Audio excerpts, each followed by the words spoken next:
Daniel Cooper stood alone in the center of the grand chamber. The room was enormous, bigger than any stadium on Earth. Above him, 23 different alien species sat in their designated sections. Each section glowed with a different color, marking the boundaries of their territories in the galaxy. The lighting made Daniel feel small, which he suspected was the point. He had been standing there for 3 hours. The council members took turns speaking, each one listing humanity's supposed crimes.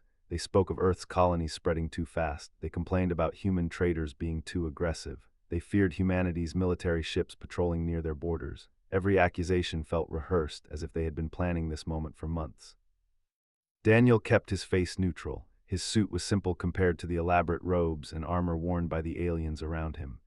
He carried no weapons, no recording devices, nothing that could be seen as threatening, just himself and his words. "The Galactic Council has reached its decision," High Chancellor announced. The ancient alien's voice echoed through the chamber, looked like a walking tree with bark-like skin and branches growing from his shoulders. He had led the council for 200 years. "Humanity will surrender complete control of its government to council authority. You will dismantle your military forces. You will cease all colonization efforts. You will submit to our guidance." Daniel took a slow breath. "And if we refuse?" "Then you leave us no choice," Ambassador said, rising from his seat. It was massive, nearly 8 feet tall, with 4 arms and skin that looked like polished black metal. His species had conquered 6 star systems before joining the council. "We will force your compliance." The chamber filled with approving sounds from various species. Clicks, chirps, and low rumbling noises that Daniel's translator earpiece converted to agreement and satisfaction. "Earth sends its formal response," Daniel said clearly. "We refuse your terms." The chamber went silent. Several council members leaned forward in their seats. High Chancellor raised one branch-like arm. "You understand what you are saying. You choose to stand against the combined might of 23 civilizations." "I understand perfectly," Daniel replied. "Earth will not surrender its freedom. We have done nothing wrong. We have followed every treaty, respected every boundary, and traded fairly with all species. You fear us because we are growing strong, not because we have harmed anyone." Slammed one of his fists against his podium. The sound boomed through the chamber. "You are children playing with weapons you don't understand. Your species discovered faster-than-light travel only 40 years ago. We have been traveling the stars for thousands of years. You think you can stand against us?" "I think you are making a mistake," Daniel said calmly. "The mistake is yours," growled. He turned to address the council. "I move that we declare war on the human species. Let them learn the price of their arrogance." Other council members voiced their support. The voting process was quick. One by one, the species cast their votes. 20 votes for war. Only 3 abstained. None voted against. High Chancellor looked down at Daniel with something that might have been sadness. "The Galactic Council hereby declares a state of war with Earth and all its colonies. You have 1 month to reconsider your position. After that, our fleet will enforce the Council's will." This was the moment. Daniel felt the weight of billions of lives resting on what he said next. He had prepared for this. Earth's government had prepared for this. They had all hoped it would not come to war, but they had planned for it anyway. Daniel smiled. The expression caught everyone off guard. Confused murmurs spread through the chamber. His 4 eyes narrowed. "You find this amusing, human?" they demanded. "No," Daniel said, his smile widening slightly. "I find it predictable. You just signed your own defeat." The chamber erupted in noise. Aliens shouted in their various languages. Some laughed, others roared in anger. His face twisted in rage. "You dare mock us," he bellowed. "We will show you our power." With a gesture, activated a holographic display in the center of the chamber. It showed the Council's combined military fleet, 12,000 warships representing the full might of 23 species. The ships filled the display, an endless sea of weapons and armor. "This is what you face," Human said. "This is what will crush your pathetic worlds." Daniel looked at the display without any change in his expression. He turned slowly, making eye contact with as many council members as he could. Then he asked a simple question. "Do you know why we have never shown you our full military strength?" The chamber went quiet again. High Chancellor tilted his head. "What do you mean?" "Every diplomatic meeting, every trade negotiation, every cultural exchange," Daniel continued. "You have been watching us, studying us. You think you know everything about humanity, but you only know what we have chosen to show you." "Lies," spat. "We have sensors, we have spies. We know how many ships you have. 200, maybe 300 warships at most. We know your technology is primitive compared to ours." Daniel started walking toward the exit. His footsteps echoed in the massive chamber. You are right about one thing. Our technology started out primitive, but we learned very quickly. He reached the door and paused, looking back at the assembled council. You have declared war, so be it, but do not say I did not warn you. When this is over, you will understand why humanity earned the right to stand as your equals. Guards, let him leave, High Chancellor ordered. Let him return to his world. In 1 month we will teach his species humility. Daniel walked out of the chamber. The massive doors closed behind him with a heavy boom. Greg Martinez waited in the corridor outside. Daniel's aide looked nervous, his hands fidgeting with his data pad. Sir, did they really declare war? They did, Daniel confirmed. And we are really going through with the plan.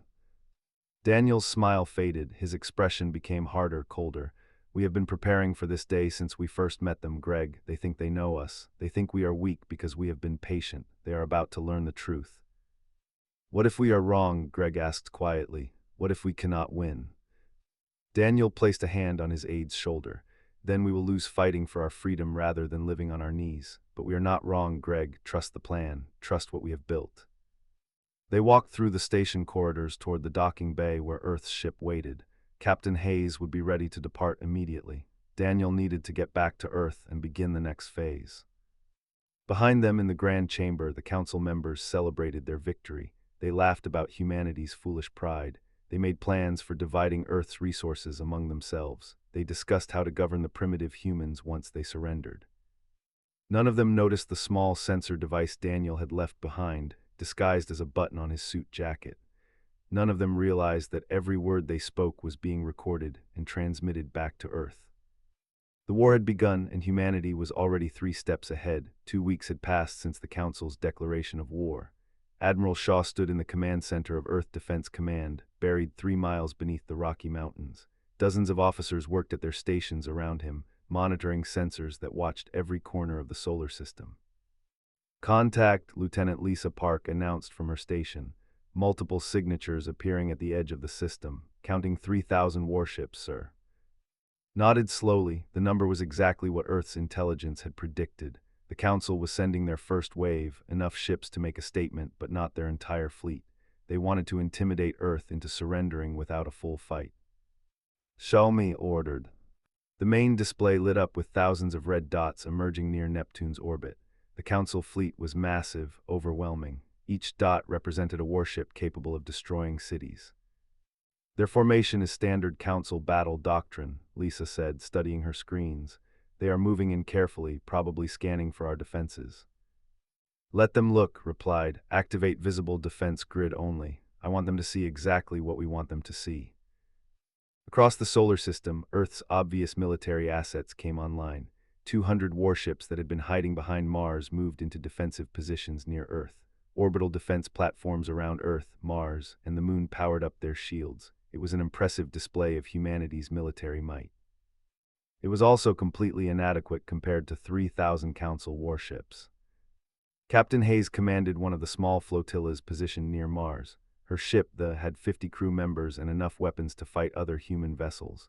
Against Council warships with their advanced shields and energy weapons, she knew her ship would last minutes at best. Captain, the Council fleet is advancing, her sensor officer reported. They have passed Neptune and are heading in system. Watch the tactical display. The red dots crept forward, moving slowly and carefully through the outer solar system. They are being cautious. That is interesting. Maybe they suspect a trap, her first officer suggested. Maybe their commander is smarter than we hoped, said quietly. Aboard the Council flagship, Ambassador studied his own tactical displays. Something felt wrong. The human defenses were visible, easy to count, and pitifully inadequate. 200 ships against 3,000. It should have been an easy victory. But the human diplomat's smile haunted him, that confidence, that certainty. Admiral, the humans are maintaining defensive positions only, his tactical officer reported. They are not advancing to meet us. They are afraid, one of his subordinates laughed. Look at them hiding near their planet. Or they are waiting for something, muttered. Waiting for what? Reinforcements that do not exist, another officer scoffed. Our intelligence reports are clear. This is their entire fleet. We outnumber them 15 to 1. Their technology is inferior. This will be over in hours. Wanted to believe that, but years of military experience told him that confident enemies were dangerous enemies. Maintain battle formation, advance slowly, scan everything. The Council fleet moved past Jupiter, their massive gas giant. The sensors showed nothing unusual. Past the asteroid belt, which appeared to be just rocks and ice as expected. Past Mars, where human ships waited but did not attack. Lieutenant Brandon sat in the cockpit of his fighter, one of 200 small craft that formed Earth's visible fighter screen. He was 24 years old and had been in the Defense Force for 3 years. This was his first real combat situation. All fighters hold position, his squadron commander ordered over the comm. Do not engage until ordered. Brandon watched the alien fleet approaching on his sensors. So many ships. His hands were sweating inside his gloves. We are really just going to sit here and watch them come. Those are the orders, his commander replied. Trust the plan.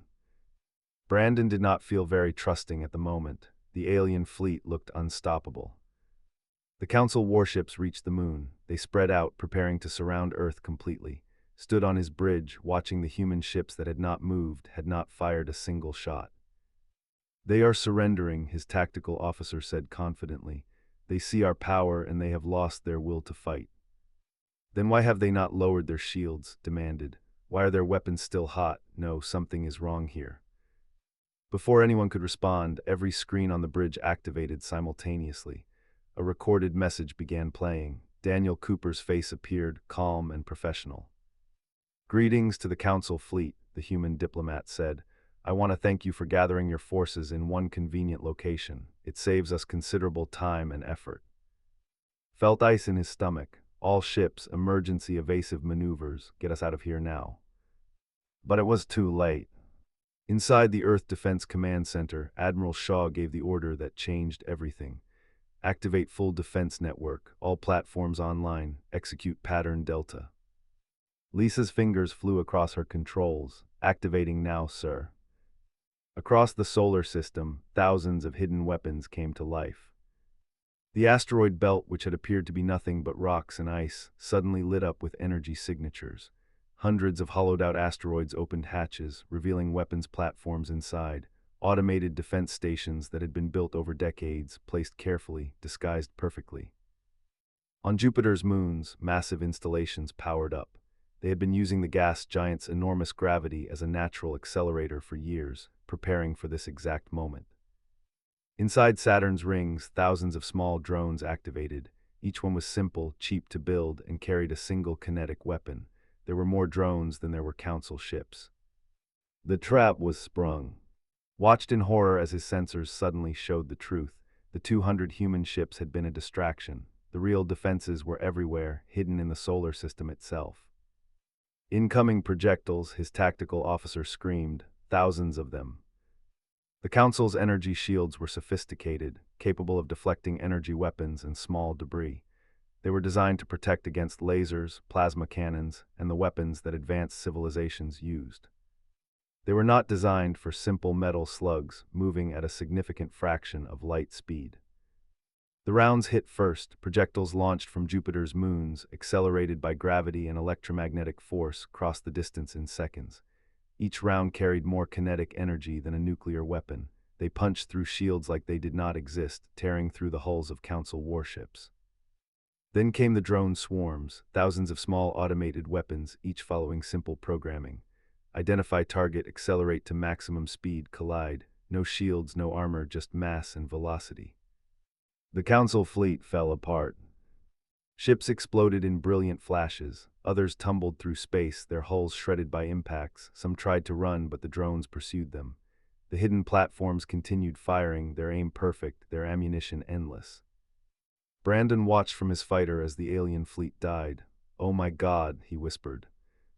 "All human forces hold position," the command channel ordered. "Let the automated systems do their work."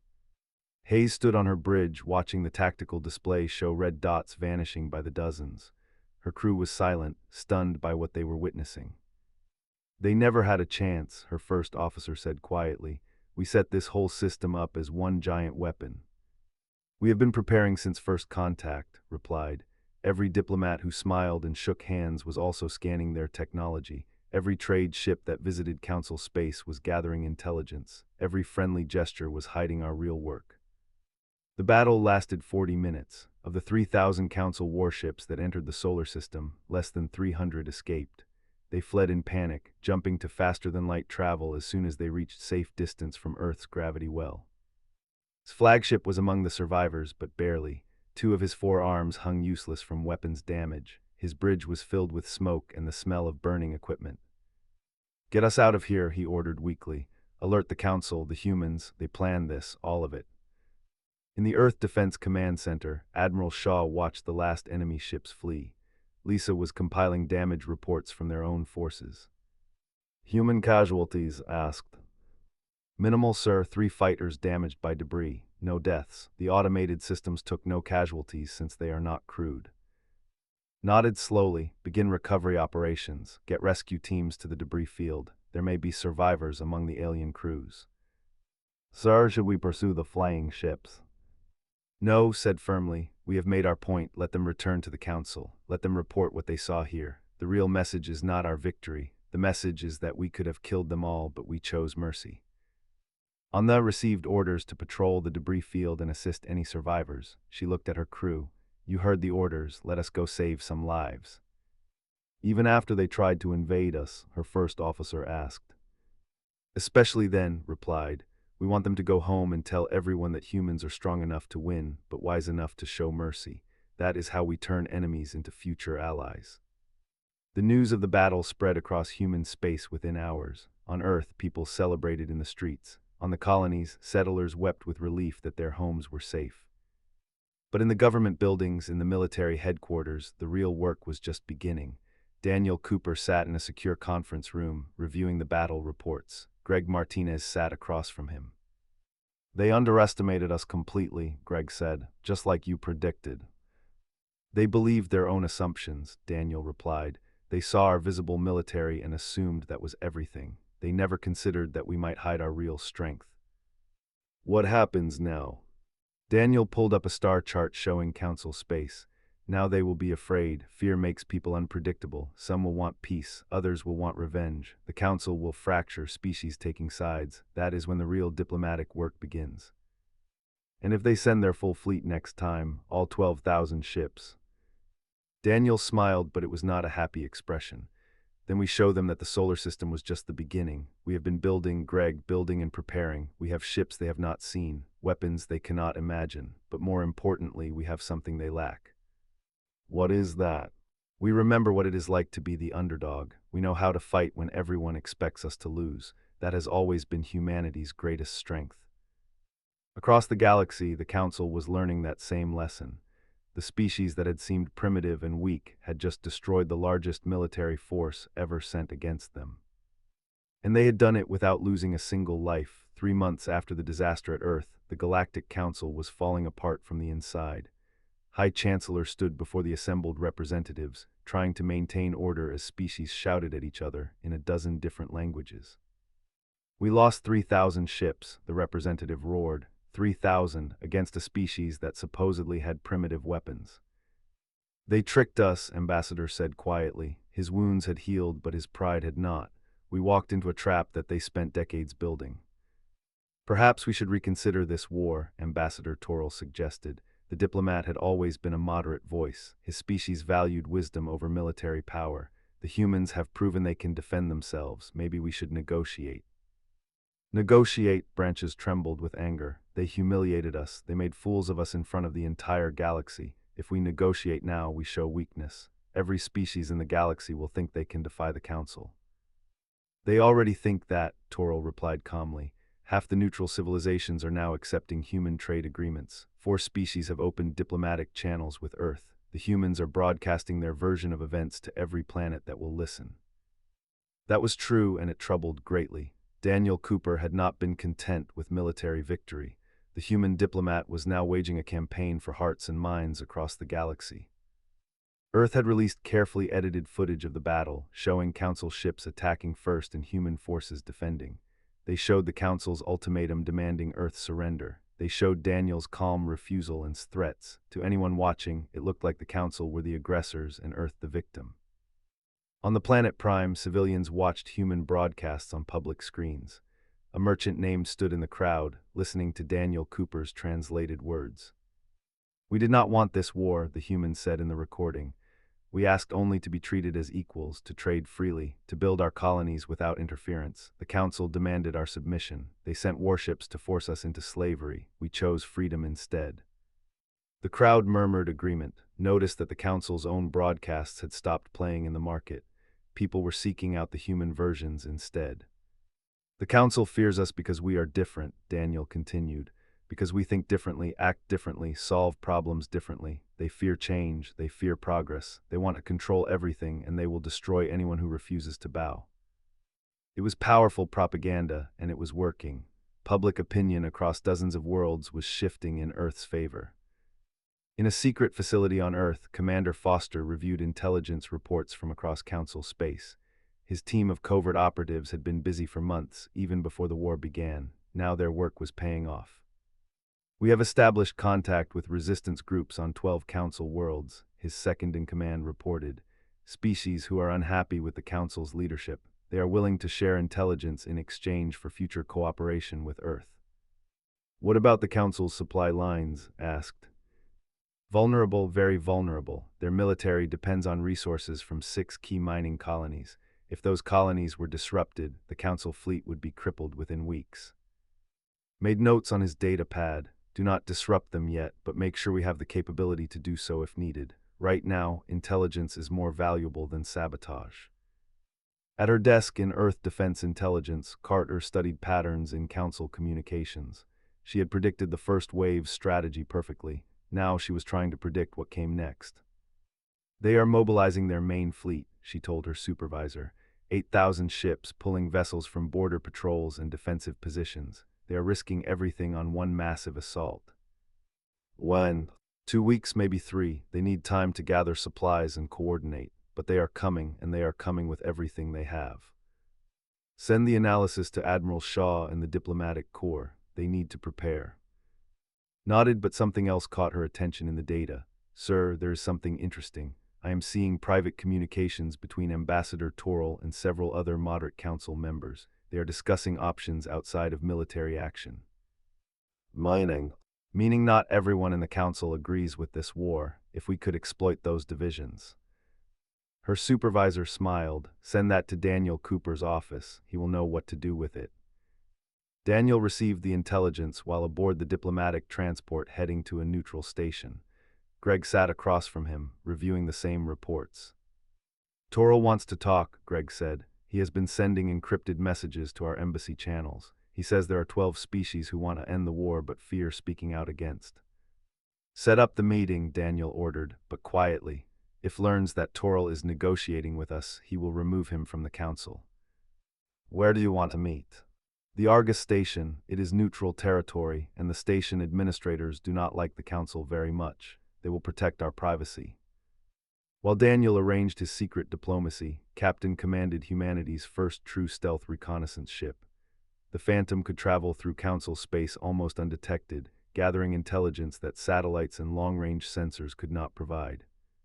Watched his screens as they drifted past a major council shipyard. The facility was working at full capacity, building new warships to replace their losses. "Interesting," his sensor officer said. "The construction techniques are inefficient. They are using outdated designs because they cannot coordinate better technology sharing between species." "That is the Council's weakness," observed. 23 species, 23 different design philosophies. They never fully integrated their technology. They just bolted it all together and called it cooperation. "Sir, detecting 3 Council patrol ships on intercept course. Should we go to faster-than-light travel?" "No," said calmly. "Activate stealth mode and drift. Let them pass. We want to see how well our new systems work." The Phantom went dark and silent. The Council patrol ships passed within 1,000 kilometers, their sensors sweeping the area. They detected nothing.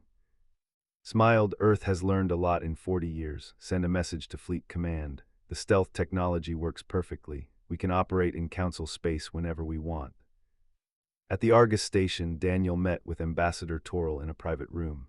The diplomat looked tired, his normally calm demeanor strained by months of political stress.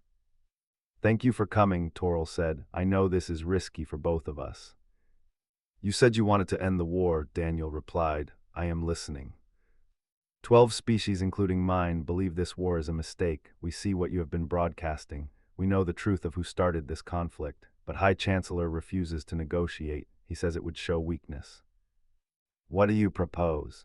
Toril hesitated, then spoke quietly. Help us remove from power, support the moderate faction in the council. In exchange, we will negotiate a peace that recognizes Earth's sovereignty. Daniel leaned back, considering. It was exactly what Earth wanted, but it came with risks.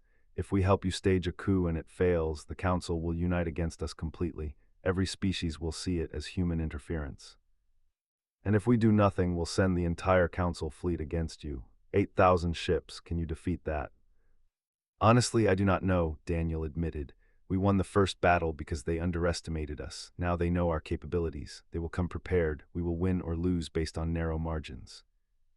Then help us, Toril urged. This war serves no one except pride. My species and 11 others are ready to stand with you. We just need support. Daniel stood and walked to the window, looking out at the stars. He thought about the billions of lives depending on his decisions. Human lives, alien lives, all hanging in the balance. I need to speak with my government, he said finally, but tell your allies to prepare. If we do this, timing will be critical. While diplomacy unfolded in secret, the council's military was preparing for war. Admiral, a veteran officer, commanded the main fleet. He studied reports of the first battle, learning from mistakes.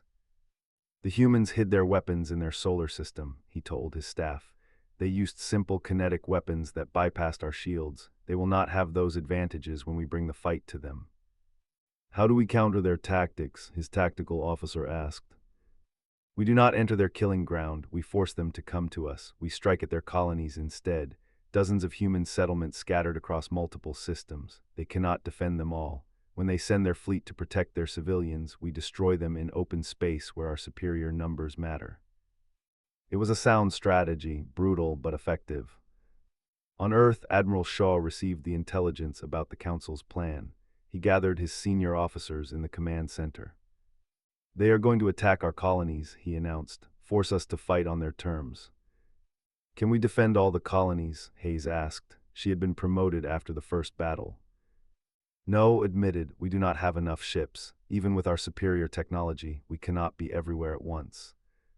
Then we need to go on the offensive, Lieutenant Commander Brandon suggested. The young pilot had also earned a promotion. Hit them before they hit us. Nodded slowly. That is exactly what we are going to do, but not the way they expect.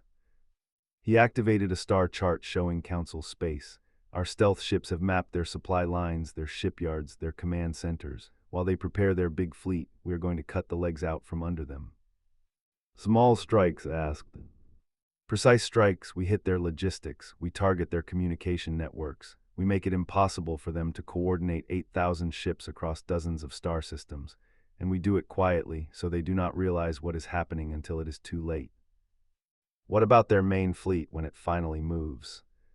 Smiled grimly. By the time they move, they will not have the supplies or coordination to use it effectively, and if we are very lucky, we will not have to fight them at all. So, Daniel Cooper is working on something. If his plan succeeds, this war might end without another major battle. The pieces were moving into place. Humans and aliens, soldiers and diplomats, all working toward the same goal. Some wanted peace through strength, others wanted peace through wisdom. But everyone understood that the next few weeks would determine the fate of the galaxy. Ambassador Toril returned to the council chambers where was addressing the assembly. In 2 weeks, we strike back at humanity. 8,000 ships will descend on their colonies. We will show them the price of defying us. Toril said nothing, but he met the eyes of the 11 other moderate ambassadors. They all nodded slightly. The plan was in motion. Daniel sent his report back to Earth. The council is divided. The moderates are ready to act. We just need to give them the opportunity. And in the depths of space, Captain's stealth ship drifted toward another council facility, gathering the intelligence that would make all the difference in the battles to come.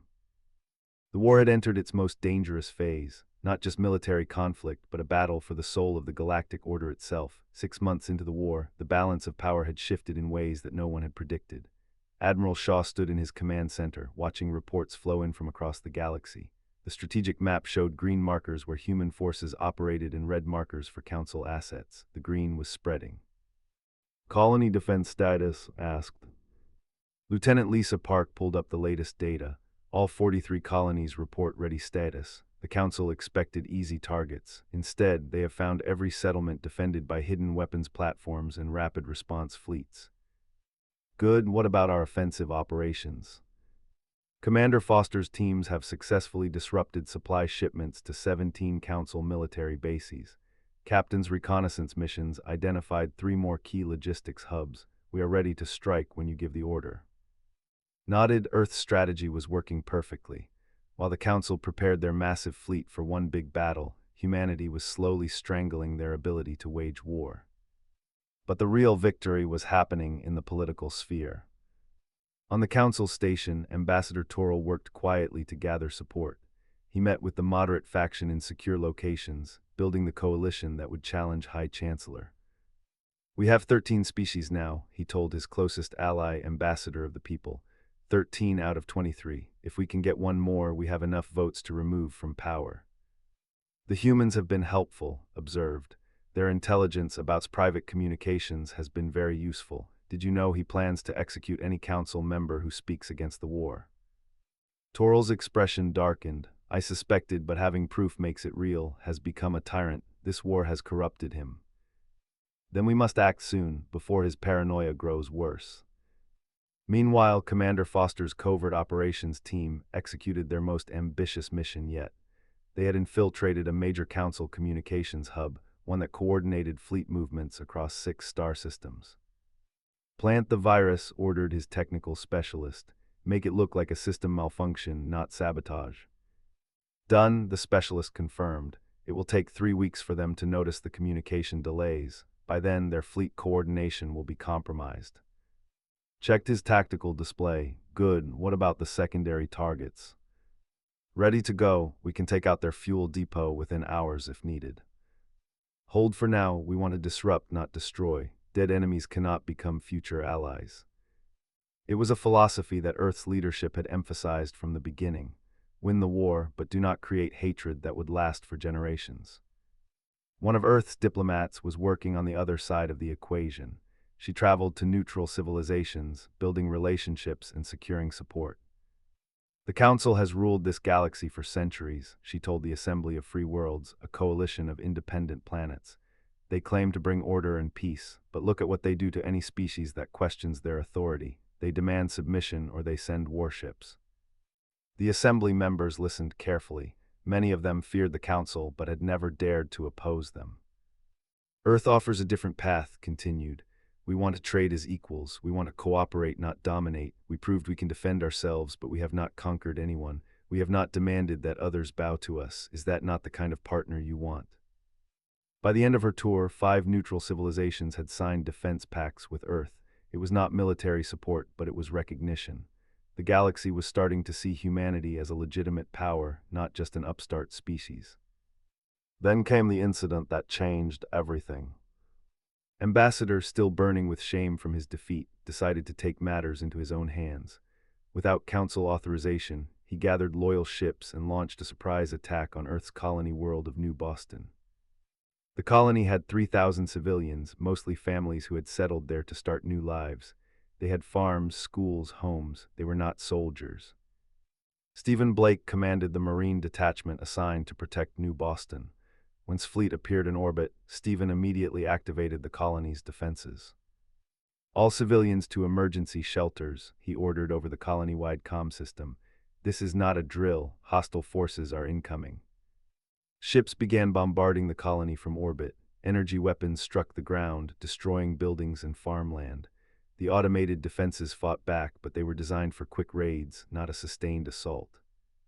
We need help, Stephen transmitted to the nearest human fleet. We can hold for maybe 2 hours, but then we're finished. Captain Hayes received the distress call aboard She was 3 hours away at maximum speed. All ships, emergency speed to New Boston, prepare for combat. Captain, if we push the engines this hard, we risk damage, her chief engineer warned. Then we risk damage, replied. There are children on that colony. Move.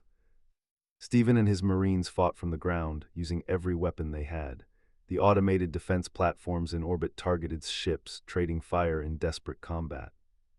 But the odds were bad. Had brought 20 warships. The colony had 4 defense platforms and 50 Marines.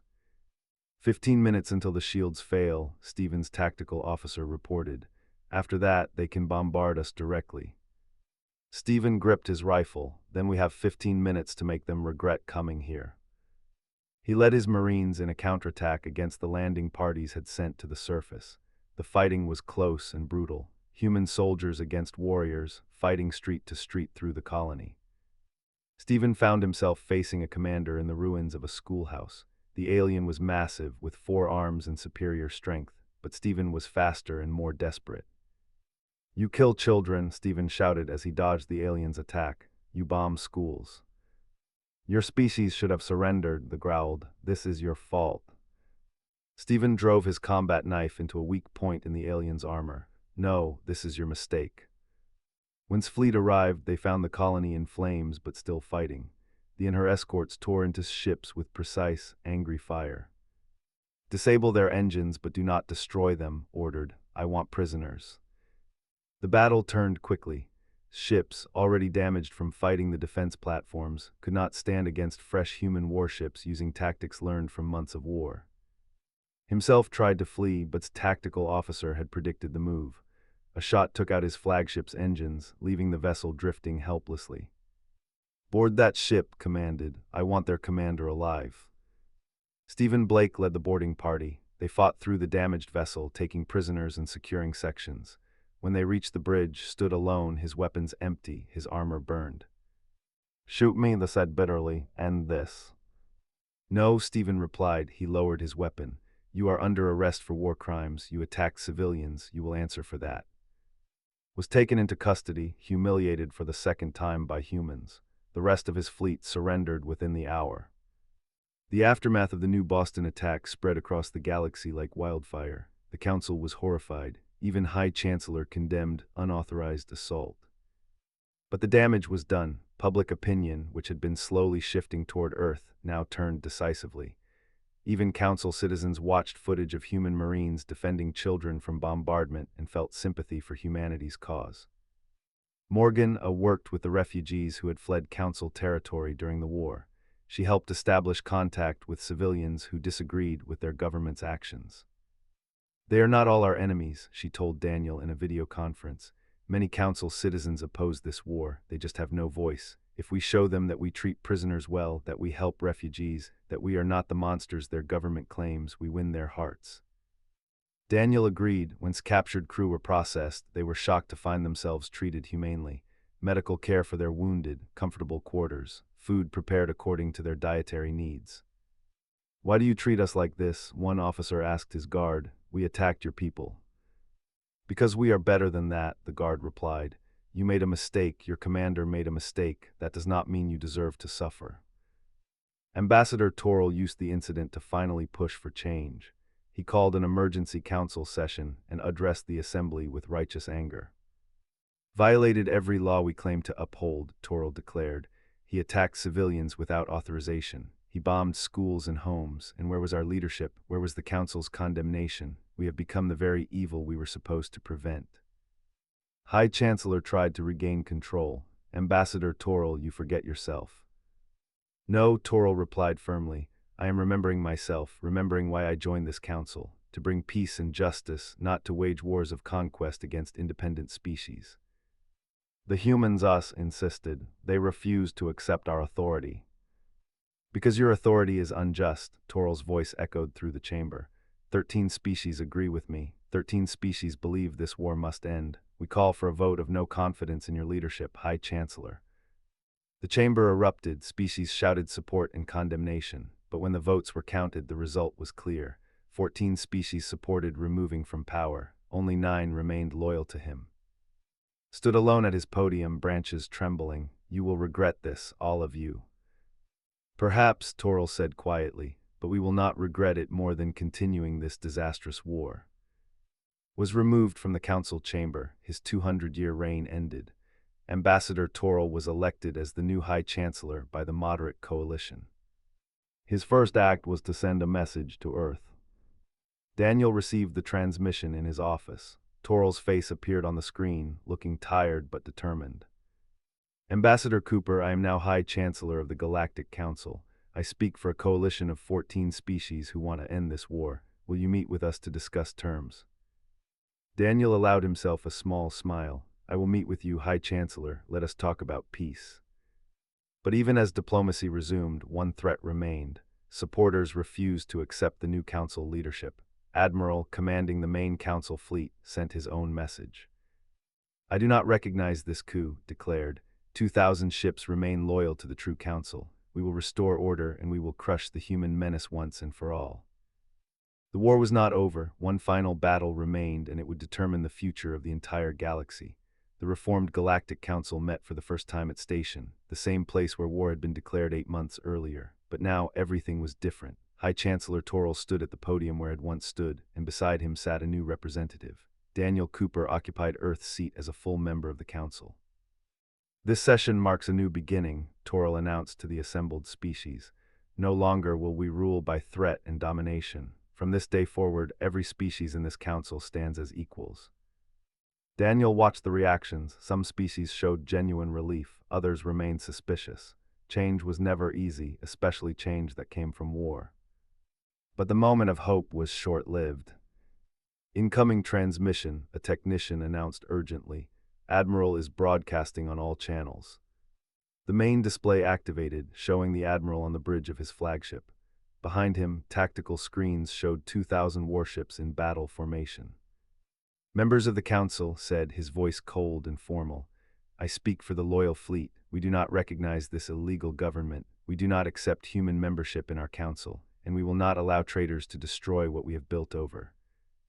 Toral stepped forward. Admiral, please, we can resolve this peacefully. The war is over. The war is not over until we say it is over, replied. We are coming to Station. You have 1 hour to surrender the humans and restore proper authority. If you refuse, we will destroy the station and everyone on it. The transmission ended. The council chamber fell silent. We need to evacuate, one ambassador said nervously. There is no time, another replied. His fleet is only 30 minutes away. Daniel stood calmly. Do not evacuate. We knew this might happen. We prepared for it. How can you be prepared? Toral asked. He has 2,000 ships, the largest fleet in the galaxy. And we have been preparing for this exact scenario since the day the war began, Daniel replied. He activated his personal communicator. Admiral Shaw, execute Omega Protocol. In the command center on Earth, Admiral Shaw had been waiting for this moment. All forces, this is it. Move to station, maximum speed. You have tactical command. Captain Hayes sat on the bridge of the which had been upgraded and repaired after the new Boston battle. Around her, the Earth Defense Fleet assembled. They had 200 visible warships, the same number that had defended Earth 8 months ago. It looked hopelessly inadequate against 2,000 enemy ships. Captain Admiral's fleet is entering the system, her tactical officer reported. They are maintaining tight formation. Good, said quietly. Tight formations are easier to trap. Brandon, now commanding his own fighter squadron, flew in formation with dozens of other pilots. His hands were steady on the controls. 8 months of war had turned the nervous young pilot into a veteran. All fighters, this is Control, the tactical coordinator transmitted. When the enemy fleet engages, break formation and execute pattern Sierra. You know your targets. Understood, Brandon replied. He remembered the first battle when he had watched the Council fleet get destroyed by hidden weapons. This time would be different. This time, humanity would not hide. Admiral studied his tactical display as his fleet approached the station. He saw the human ships assembling to defend it, just 200 vessels. They are fools, his tactical officer said. We outnumber them 10 to 1. Perhaps, said slowly, but humans are rarely fools. They have surprised us before. Maintain caution, scan everything. Sir, detecting no unusual readings, no hidden platforms, no asteroid bases, just open space and their fleet. Nodded, then we proceed. All ships prepare for battle. Target the human vessels first, then the station.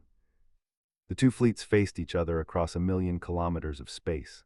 On the Council station, diplomats and civilians watched through observation windows and monitors. Some prayed to their various gods, others simply waited. Daniel stood beside Toral, watching the display calmly. Greg Martinez was next to him, looking nervous. "Sir, are you sure about this?" Greg asked quietly. "Trust the plan, Greg," Daniel replied. "We have always been 3 steps ahead." The battle began. His fleet opened fire first, launching thousands of energy weapons and missiles at the human fleet. Ships scattered, using their superior maneuverability to dodge and weave through the incoming fire. "Return fire all ships," ordered. "Target their command vessels, hit them hard." Human warships fired back with a mix of weapons, plasma cannons, and hybrid systems combining human and captured alien technology. The weapons hit harder than expected, penetrating shields and damaging ships. But the numbers were still overwhelming. For every Council ship that took damage, there were 10 more to take its place. "Captain, we're taking casualties," his tactical officer reported. "The Henderson and the Magellan are heavily damaged." "Pull them back to secondary positions," ordered. "All ships, execute Phase 2, time to show them what we really brought." Across the battlefield, human ships activated systems that had been hidden until this moment. Holographic projectors shut down, revealing the truth. The 200 ships were not alone. Behind them, hidden by sophisticated stealth technology, were 300 more vessels. Earth's real fleet had arrived. "Sir, enemy ship count just doubled," his tactical officer said in shock. "No, tripled. They have been hiding ships somehow." "Impossible," said. "Our sensors would have detected them." "Apparently not, sir." But even 500 ships against 2,000 was a losing battle. Allowed himself to relax slightly. The humans had pulled off an impressive trick, but mathematics still favored the Council fleet. Then the real surprise came. From various jump points around the system, more fleets appeared, but these were not human ships. They were Council vessels, bearing the colors of 14 different species. Ambassador Toral's voice broadcast across all channels. "Admiral, this is High Chancellor Toral. The fleet you see arriving now represents 14 species who stand with humanity. You are outnumbered. Stand down." Stared at his tactical display in disbelief. The new arrivals numbered over 3,000 ships. His own forces were now. "This is treachery," he transmitted back. "You side with aliens against your own kind." "We side with justice against tyranny," Toral replied. "We side with peace against endless war. Stand down, Admiral. There has been enough death." For a long moment said nothing. His tactical officer looked at him expectantly. "Sir, your orders." "They planned this," said quietly. "From the very beginning they planned this. The humans and the moderates, they knew we would make this move. They knew and they prepared." "We can still fight, sir. We can take many of them with us." Looked at the young officer. "And then what? We die as martyrs to a lost cause. No, I will not throw away lives for pride." He opened a channel to the entire fleet. "All ships, cease fire, stand down weapons. We have lost." The battle ended as suddenly as it had begun. Ships on both sides lowered their shields and powered down weapons. The silence felt strange after the chaos of combat. On the station, Daniel allowed himself to breathe again. It worked. "Did you really think it would?" Greg asked. "Honestly, I gave it 60% odds," Daniel admitted, "but 60% was better than the alternative." A young diplomat who had been observing the negotiations stepped forward. "Sir, they are asking for you in the Council chamber. They want to formalize the peace." Daniel nodded and straightened his jacket. "Then let us finish this." In the Council chamber, Admiral stood before the assembled species. He had been brought to the station under guard, but he stood tall despite his defeat. "I was wrong," he said simply. "I believed the old Council's propaganda. I believed humans were a threat to our way of life, but I see now that our way of life was the real threat. We ruled through fear, and fear destroys everything it touches." Toral stood beside Daniel. "The war is over. Today we establish new rules for this council. No species will be forced to join against their will. No species will be subjugated by majority vote, and all members stand as equals, regardless of how long they have traveled the stars." "The council will serve its members," Daniel added, "not the other way around. That is the lesson humanity brings. We have been the underdogs our entire history. We know what it means to fight against impossible odds. We know what freedom costs." "But you also know when to show mercy," Toral said. "You could have destroyed fleet. Instead, you gave them the chance to surrender. That is the wisdom we need in this new council." Over the next several hours, treaties were signed. Earth was formally recognized as a sovereign power with full council membership. New laws were established protecting the rights of all species, and most importantly, a promise was made that wars of conquest would never again be sanctioned by the Council. Brandon landed his fighter in this hangar bay. He climbed out of the cockpit, exhausted but alive. His squadron had not lost a single pilot in the battle. "We did it," his wingman said in disbelief. "We actually did it."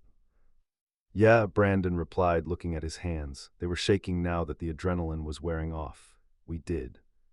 On this bridge, Hayes watched the diplomatic proceedings on the main display. Her crew was busy with damage control and system checks, but the battle was truly over. "Captain, message from Admiral Shaw," her communications officer reported. His face appeared on the screen. "Outstanding work, Captain. Your tactical command was perfect." "Thank you, sir," replied. "What happens now?" "Now we go home. We have been at war for 8 months. Earth's people want to see their defenders return." "And the Council?" "The Council will be different now. Better, we hope. Time will tell." In a holding cell on the station, watched the peace celebrations through a monitor. The sat alone, his pride shattered, his people having turned against him for his war crimes at New Boston. A guard approached his cell. "You have a visitor." Daniel Cooper entered, looked up at the human diplomat with a mixture of hatred and grudging respect. "You won," said bitterly. "Are you here to gloat?" "No," Daniel replied. He sat down across from the prisoner. "I am here to tell you something important." "What?" "You asked me once if we knew we could win. The truth is we did not know. We hoped, we planned, we prepared, but we never knew for certain. You could have destroyed us if you had been smarter, more careful, more willing to learn from your mistakes." "Then why did we lose?" demanded. "Because you fought to dominate, we fought to survive. You had everything to gain, we had everything to lose. That is why we won. Desperation makes you creative. Pride makes you blind." Daniel stood to leave. "You will stand trial for your crimes, but your people will be welcomed as equals in the new council. Your species will not suffer for your mistakes. That is the difference between your way and ours." The final peace ceremony took place 3 days later. Representatives from all member species gathered in the Grand Chamber. This time, instead of threats and ultimatums, there were speeches about cooperation and mutual respect. Daniel addressed the assembly one last time before returning to Earth. 8 months ago, I stood in this chamber and told you that you had signed your own defeat. Many of you laughed. You thought I was making empty threats, but I was not threatening you. I was warning you." He paused, looking around at the faces of dozens of different species. Humanity has always been underestimated. Throughout our history, we have faced extinction, disaster, and enemies who seemed unbeatable. And every time we survived, not because we were the strongest, not because we had the best technology, but because we never gave up, because we adapted, because we learned.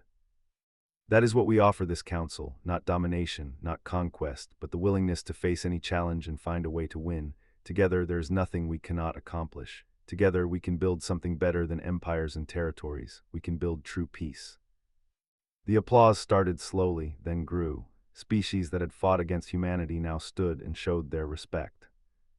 Later, as Daniel's ship prepared to depart for Earth, Greg sat beside him reviewing final reports.